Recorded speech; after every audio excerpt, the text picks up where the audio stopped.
Public services Bharat सरकार की एक ऐसी सेवाएं हैं जिसके अंतर्गत भारत देश में बहुत ही आर्थिक और सामाजिक सुधार का विज्ञापन किया गया है। दोस्तों, अगर हम बात करते हैं आज पब्लिक सर्विस की, तो आज उसके साथ बात करेंगे उनके कितने प्रकार होते हैं पब्लिक सर्विस की, उनका संवैधानिक उपबंध क्या है और उनका कार्यकाल कब से कब तक होता है। आज इसके बारे में साथ साथ में हम चर्चा करेंगे। दोस्तों, अगर हम बात करते हैं सबसे पहले जो टाइप्स ऑफ पब्लिक सर्विस, जो पब्लिक सर्विसेज हैं, भारतीय लोक सेवाएं हैं, वो कितने प्रकार की होती हैं।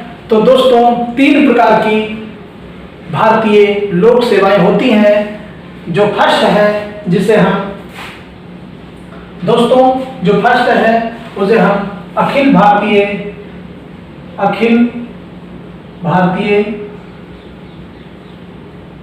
सेवाएं कहते हैं।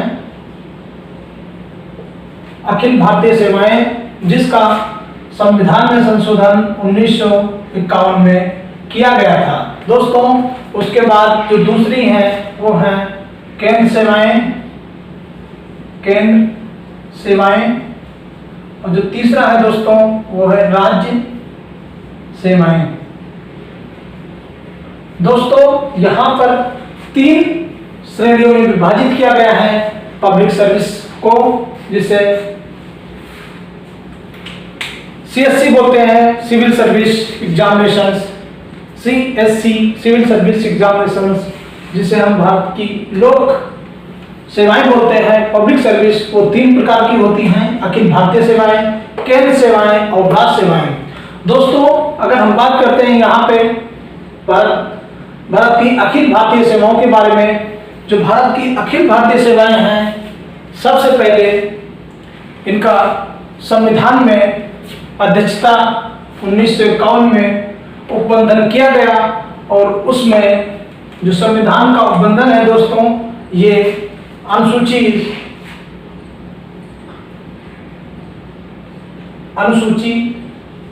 14 के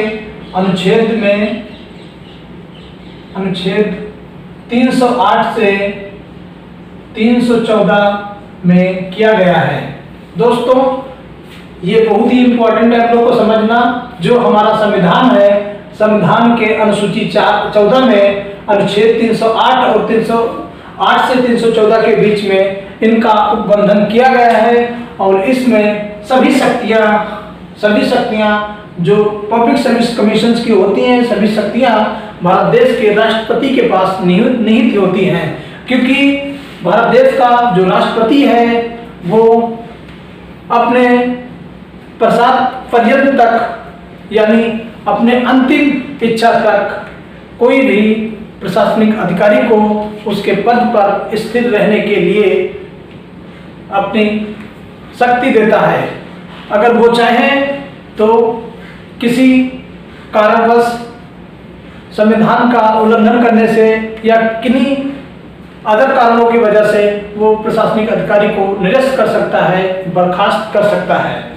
लेकिन दोस्तों, जो पब्लिक सर्विस कमीशन होते हैं, इसमें सिर्फ और सिर्फ पावर राष्ट्रपति के पास दिया गया है और किसी के पास पावर नहीं रहता है। हाँ, हम बात कर रहे थे दोस्तों अखिल भारतीय सेवाएं की। अखिल भारतीय सेवाओं का 1947 में जिसे हम ASI, जो अखिल भारतीय सेवाएं हैं दोस्तों, इसमें पुलिस को इंडियन IP बोलते थे। IP 1947 में IP बोलते थे, और जो IS है उनको IC बोलते थे दोस्तों। तो दोस्तों, यहाँ पे जो IP है, इंडियन पुलिस पहले हुआ करता था। 1947 में इनका संशोधन किया गया, और संशोधन करने के बाद में 1947 में इनका संशोधन करने के बाद में IPS रखा गया। और दूसरा जो है IAS है, जो IAS है दोस्तों, उनका IS रखा गया था, केवल IS। जो IS होता था इंडियन सर्विसेज को 1947 में IAS रखा गया, इंडियन है ना, administrative services, Indian administrative services, भारतीय प्रशासनिक सर्विस, जो IAS 1947 में रखा गया। और इसके साथ में दोस्तों 1966 में एक वन क्षेत्र अधिकारी घोषित किया गया, जिसे IFS बोलते हैं, IFS, इंडियन फॉरेन सर्विसेज। दोस्तों इनका जो पे वेतन होता है तीनों लोग का समान होता है, और जो पावर होता है तीनों लोग के जो पावर होते हैं वो समान होते हैं, लेकिन बशर्ते जो IAS होता है इनका जो अपना प्रशासनिक अधिकार होता है सबसे ज़्यादा होता है। दोस्तों अगर हम बात करते हैं कि इनका पे स्केल जो IAS का सबसे ज़्यादा होता है, उसके बाद IPS ऐसा माना जाता है, लेकिन IAS के बाद में जो प्रशासनिक सर्विस होती हैं, IAS के बाद में जो IPS होता है उसका पेमेंट कम होता है, ये बात सही है।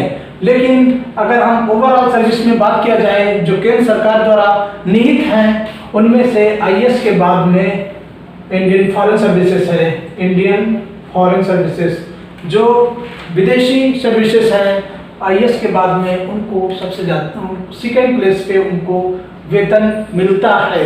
दोस्तों ऐसा मैं नहीं कह रहा हूँ, ऐसा हमारा संविधान कह रहा है, और ऐसा हमारी बुकें कह रही हैं जो उस समय लिखी गई थी। दोस्तों ये सही भी है, और जो IAS का जो पे स्केल होता है और पूरी हमारे भारत देश में सबसे ज़्यादा होता है, और जो उसके बाद IFS इंडियन जो भारतीय विदेश सर्विसेज है, इंडियन फॉरेन सर्विसेज है, इंडियन फॉरेन सर्विसेज का IAS के बाद उसका पे स्केल रहता है, उसके बाद IPS का रहता है, फिर IFS का रहता है। दोस्तों इस तरह कैटेगराइज किया गया है पे स्केल के बारे में, लेकिन शक्ति अगर देखा जाता है तो सबसे ज़्यादा IAS के पास शक्ति होता है, उसके बाद IPS का होता है दोस्तों, उसके बाद IFS का होता है, क्योंकि इनका हर एक क्षेत्र निहित अलग अलग निहित होता है, और ये जो क्षेत्र है वो केवल और केवल राष्ट्रपति के द्वारा ही उत्पन्न किया जाता है। जो केंद्र सरकार द्वारा दिया जाता है उस पर राष्ट्रपति का अधिकार होता है, और उस क्षेत्र का वो एक हिसाब से हीरो होता है, या उस एक हिसाब से उसका किंग होता है। दोस्तों आज के ज़माने में किंग यूज करना ठीक नहीं है, क्योंकि आज हमारा देश जो है लोकतांत्रिक है, इसलिए हम वहाँ का सबसे बड़ा क्षेत्राधिकारी कह सकते हैं। दोस्तों हम बात कर रहे थे जो केंद्रीय सेवाएं हैं दोस्तों, इनकी जो नियुक्ति है वो सेंट्रल केंद्र सरकार द्वारा की जाती है। जो सेंट्रल केंद्र सरकार जो इनका रिक्रूटमेंट करता है, इनका भर्ती करता है, और इनको हमारे भारत देश के अलग अलग जगहों पर अपनी सेवाएं देने के लिए भेज दिया जाता है, और इनको एक समय पर्यंत इनका ट्रांसफ़र भी किया जाता है, और ये अलग अलग क्षेत्रों में अपनी सेवाएं देते रहते हैं। दोस्तों अगर हम बात करते हैं जो राज्य सेवाएं का गठन भारत के जो राज्य हैं राज्यों में किया जाता है, और इनका जो मुख्य राज्यपाल होता है, जो राज्यपाल इनकी नियुक्त करता है, और राज्यपाल के द्वारा ये अलग अलग प्लेसों में इनका ट्रांसफ़र किया जाता है, और इनका जो पे एंड स्केल है वो भारत के राज्य विधानसभा द्वारा इनका मनोनीत किया जाता है। दोस्तों इन जितनी भी सेवाएं हैं उनका जो पेंशन्स है उन देश के उस जो राज्य है, राज्य के जो विधानसभाएं हैं उनके थ्रू इनका पेंशन दिया जाता है। दोस्तों अभी हम बात करेंगे जो हमारा कार्यकाल है। जो कार्यकाल दोस्तों वैसे तो जो प्रशासनिक अधिकारी होते हैं उनका कार्यकाल सिर्फ और सिर्फ राष्ट्रपति के पास निहित रहता है। राष्ट्रपति जब चाहे उनको बर्खास्त कर सकता है, लेकिन बर्खास्त करने से पहले 1 महीने पहले उनको भारत के लोकसभा में ये कदम उठाना होगा, और इस सप्ताह में उनके द्वारा किए गए अनुबंधों का उपवहन करना है, यानी कि उनके किए गए कार्यों को सबके समक्ष रखना होगा। दोस्तों, ऐसा मैं नहीं, ऐसा संविधान 312 कहता है, अनुच्छेद 312 ऐसा कहता है। दोस्तों, तो ये ओवरऑल चीज़ें जो आज हम लोग को बताया दोस्तों, हमारे भारत देश के पब्लिक सर्विस कमीशन के बारे में, अखिल भारतीय सर्विस के बारे में, सेंट्रल सर्विसेज के बारे में और राज्य सर्विसेज के बारे में दोस्तों, क्योंकि भारत देश में जो कैडर्स होते हैं वो भारत सरकार के सभी राज्यों में कराए जाते हैं।